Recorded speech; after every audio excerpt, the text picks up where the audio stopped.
ओखला का माहौल फिजा ये बन गया है, वन साइड दिख रहा है। एक तरफा ओखला विधानसभा ये हो गया है कि शिफाउर रहमान की तरफ वन साइड चल रहा है, फिजा जो माहौल जो। दोस्तों, मैं हूं शाहिद सलाम और आप देख रहे हैं ओखला दर्पण। ज़माना है, दौर है इलेक्शन का। 5 फरवरी को इलेक्शन है दिल्ली में, और इसीलिए हम लोगों से ओपिनियन ले रहे हैं कि लोग क्या कहते हैं, लोग क्या सोचते हैं, लोग क्या समझते हैं। ये हमारे साथ जो मेहमान बैठे हैं, ये ऑटो चालक हैं, ऑटो चलाते हैं। इनके क्या व्यूज़ हैं, इनके क्या अंदाज हैं, कैसे अपनी लाइफ गुजार रहे हैं और राजनीति को क्या समझते हैं, हम इनसे जानने की कोशिश करते हैं। इस वीडियो को देखिए और शेयर कीजिए। आप भी अगर हमारे मेहमान बनना चाहते हैं तो मुझे कॉल करें। वोट क्यों डालते हैं?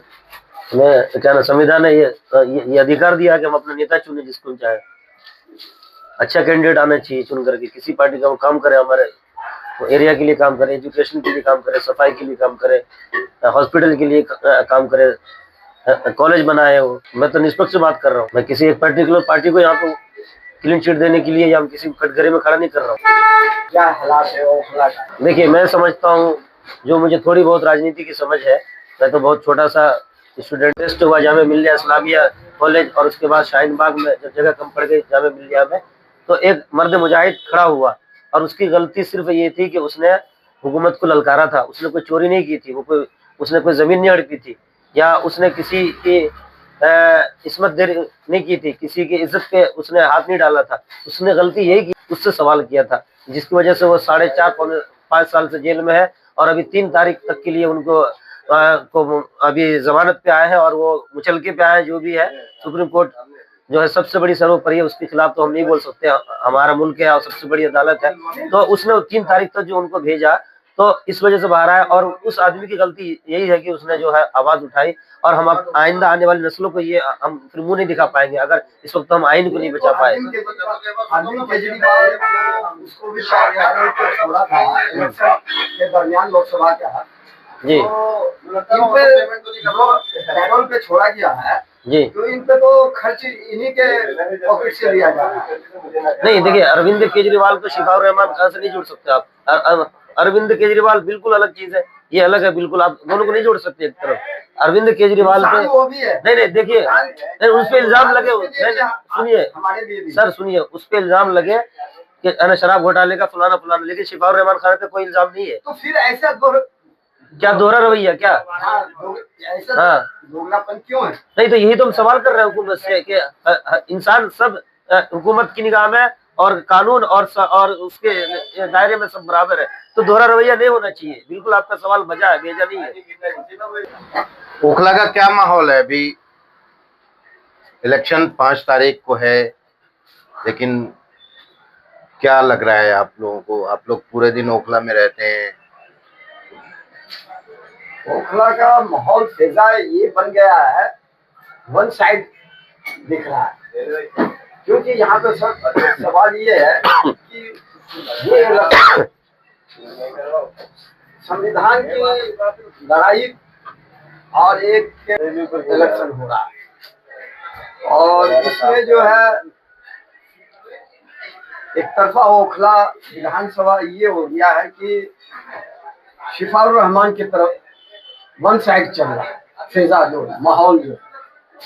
जिससे भी आप पूछ लीजिए, उसके दिलो दिमाग से और सच्चाई ढंग से पूछ लीजिए, तो कहेगा कि हम मजलूम के साथ, शिफाउर रहमान एक मजलूम, उनके साथ ज्यादती हुआ है। CNRC प्रोटेस्ट जब आपको ओवैसी साहब जब पार्लियामेंट के अंदर ये बिल को लेके आया था अमित शाह ने और हुकूमत, तो इस बिल को पहला वाहिद असदुद्दीन ओवैसी साहब बैरिस्टर, उन्होंने बिल को लेके फाड़ दिया पार्लियामेंट के अंदर। और नेक्स्ट दिन जो है लोग एहतियाज पे जामिया यूनिवर्सिटी के गेट नंबर 7 पे कुछ स्टूडेंट ने एहतजाज किया, प्रोटेस्ट किया, और उसका आलम ये रहा कि सिफाउर रहमान ने भी आवाज को बुलंद किया, और यही से जो है शाहीन बाग एक जरिया बना। शाहीन बाग प्रोटेस्ट हुआ, जो आंदोलन हुआ 302 दिन जो चला, और ये पूरे दुनिया में छा गया। शाहीन बाग हर जिला, हर कस्बे में शाहीन बाग बन गया है। तो इस शिफाउर रहमान साहब का एहतजाज करना संविधान में है, प्रोटेस्ट करना, शांति ढंग से कर रहा था, अशांति किसी ने किया नहीं, मगर इस पे रंग आरएसएस के लोगों ने देने का काम किया कि आपको जामिया के हॉस्टल के अंदर घुस के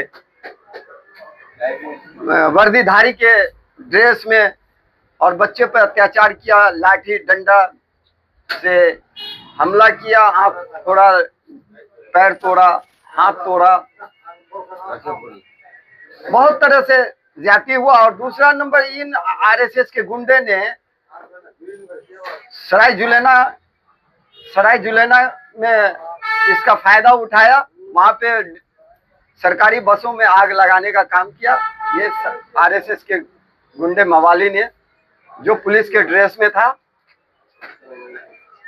और बदनाम शिफाउर रहमान साहब को किया गया। तो आज यही बात आवाम को बताना चाह रहे हैं। आवाम इससे बहुत दूर है, लोगों को नहीं मालूम है, गुमराह है। और हम एक ऑटो वाले हैं, हम भी एक बार गुमराह हुए। हमारे को गुमराह किया गया अरविंद केजरीवाल, जब शीला दीक्षित की गवर्नमेंट थी, तो बड़े बड़े लंबे लंबे सपने दिखाया, मुंगेरी लाल जैसे सपना, कि तुम लोगों के साथ ज्यादती हो रहा, ये हो रहा, वो हो रहा। हिस्सा लिए। एक जो कांग्रेस पार्टी में ट्रांसपोर्ट मिनिस्टर, वो आरएसएस से ताल्लुक रखता है, जैसे कि अरविंद सिंह लवली था ट्रांसपोर्ट मिनिस्टर, उसके पहले अजय माकन था।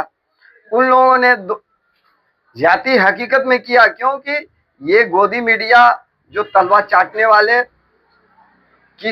किसी को बर्बाद करना है, किसी को बदनाम करना है, तो इन लोगों का अहम रोल रहता है, गोदी मीडिया का। वही हाल किया इन लोगों के। कांग्रेस पार्टी लोगों को समझ में नहीं आया ये कहां तक आंदोलन चलेगा।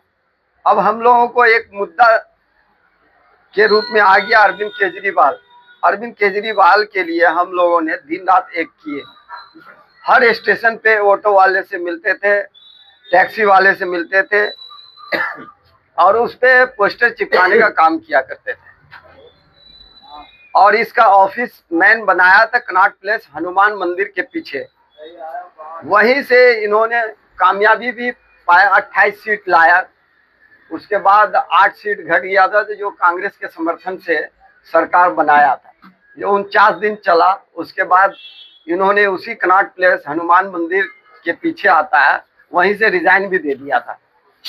तो हम लोग तो ये समझे कि एक विकल्प के रूप में आया, और कुछ लोग संघी था जो कांग्रेस पार्टी में, उन लोगों के इशारे पे चल रहा था। शीला दीक्षित के टीम में था ऑलरेडी, और अभी भी काफी लोग हैं कांग्रेस पार्टी में जो राहुल गांधी को प्रधानमंत्री बनने के लिए कहीं से चाहता ही नहीं है। अब जो कांग्रेस पार्टी का प्रोग्राम होता है, उससे पहले जो है पहुंच जाता है बीजेपी के टेबल पे लिस्ट। कोई सा भी प्रोग्राम हो, इंफॉर्मेशन जो अंडरग्राउंड की बात हो, फट से पहुंच जाता बीजेपी के टेबल पे। तो इसके वजह से ऐसे तो मेहनत करता है राहुल गांधी, सच्चा ईमानदार शरीफ आदमी है, इसमें दो राय नहीं। पॉलिटिक्स के लायक नहीं है, मतलब एक सच्चा ईमानदार शरीफ आदमी है, और मेहनत करता हर कम्युनिटी के लिए। एक कम्युनिटी के लिए वो नहीं, इसके पहले पंडित जवाहरलाल नेहरू था, इंदिरा गांधी था, राजीव गांधी भी था। तो ये हर जाति के लोगों के, पर क्या इसमें वही जमाने के लोग जो संविधान बनाने नहीं दे रहा था, भीमराव अंबेडकर को यही लोग पुतला फूंकने वाले, यही लोग प्रोटेस्ट करने वाले, यही लोग जो है उसको छोटी जाति के लोग से, छोटी जाति से आते थे भीमराव अंबेडकर जी, यही चीज उन लोगों को मानसिकता में बैठा हुआ था। जो सावरकर अंग्रेजों का तलवा चाटने का काम किया करता था, अंग्रेजों से पैसा लेता था, तनख्वाह मिलता था, वही लोग आज भी जिंदा है। सावरकर भले मर गया है, वैसे लोग आज भी जिंदा है। जो इस गांधी को मारने वाले भी लोग, उसका पूजा होता है, आज भी जिंदा है ऐसे लोग। और ऐसे लोग ज्यादा नहीं है तादाद इसकी, मुश्किल से 5% या 10% होगा, उसमें सरकार चला रहा है, मानववाद लोग हैं और पूरे हिंदुस्तान को बर्बाद करने का काम किया। अरविंद केजरीवाल उसी का दूसरा नमूना। मेरा जो ओपिनियन है, तो मुझे ऐसा लगता है कि आपके रग रग में कांग्रेस बसी हुई है। नहीं कांग्रेस, लेकिन फिर भी आप वैसी की तारीफ कर रहे हैं, वैसी को वोट देने की बात कर रहे हैं, ऐसा क्यों? हाँ, इसलिए कि यहाँ का फिजा हवा पानी ये है कि आइन का मसला है, संविधान को बचाने का मसला है।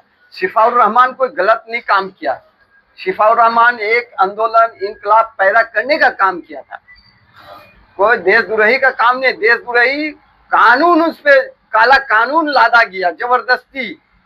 जैसे आज इजराइल में जो इजराइल और फिलिस्तीन की जमीन है ना पूरी, और कहाँ हिटलर ने मारा था, तो आके फिलिस्तीन की जमीन पे बसना शुरू किया था हिटलर, जब मारना शुरू किया था यहूदियों को।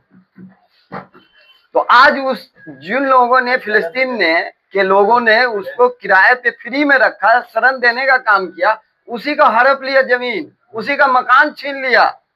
ऐसे लोग ये यहाँ भी है हिंदुस्तान में, और ऐसे लोग, मानववाद लोग, देश को खोखला बना रहा है दीमक के जैसे। मगर लोगों को, अच्छे लोग, पढ़े लिखे लोग जो समझता है इतिहास को, ये लोग तो संविधान को नहीं मानता, न इतिहास को मानता, सिर्फ अपने गद्दी को मानता है। तो देश तो बहुत पीछे चला गया 10 साल में। जहाँ 5500 करोड़ रुपए कर्ज था, आज देखिए कितना कर्ज में डूबा हुआ है। तो नरेंद्र मोदी और मनमोहन सिंह का बात है। मनमोहन सिंह एक जमाने में आर्थिक मंदी था देश में, पूरे दुनिया में, तो उठाने का काम किया हिंदुस्तान को, क्योंकि वो पढ़ा लिखा बहुत काबिल आदमी, उसको कोई जाति धर्म से मतलब नहीं था, देश से मतलब था। जबकि वो आए थे पाकिस्तान से, बचपन में करीब 12-14 साल का था, पाकिस्तान से आए थे, मगर उन्होंने इस जमीन को अपनाया, इस देश को, इस मिट्टी को अपनाया और देश को आगे दिखाने का काम किया। मगर उनके साथ भी ज्यादती किया ये मानववाद लोग। अभी देखे होंगे मरने पे क्या जगह मिला, नहीं मिला। अटल बिहारी वाजपेयी बहुत जूनियर और वो काम नहीं किया जो काम मनमोहन सिंह, बहुत ऑनेस्ट आदमी थे, पढ़े लिखे काबिल आदमी थे, विज्ञान आदमी थे, देश को उठाने का काम किया। वैसे लोगों के साथ भी ये मानववाद लोग ज्यादती किया, जगह नहीं दिया उन्हें इज्जत नहीं दिया। जो आम लोग जहां जलाया जाता है वहां पे जलाया गया। बताओ, जो 10 साल प्रधानमंत्री रहा, देश का सेवा किया, देश को एक दिशा दिया, तरक्की का रास्ता दिखाया, उसके साथ जाती है। हम लोग क्या है, हम तो एक ऑटो चलाने वाले हैं भाई साहब। अगर हमारे साथ ब्लैकमेल अरविंद केजरीवाल किया तो कोई बड़ी बात नहीं, हम ये थे, गुमराह हो गए थे और नहीं समझ पाए थे। ये अरविंद केजरीवाल नरेंद्र मोदी को पीछे से हाथ पकड़ के लाएगा, ये बात कतई नहीं आया था दिमाग में। अगर आ जाता तो सवाल ही पैदा नहीं होता कि अरविंद केजरीवाल को हम साथ देते और जिताते। देखिए, उसने हुकूमत वक्त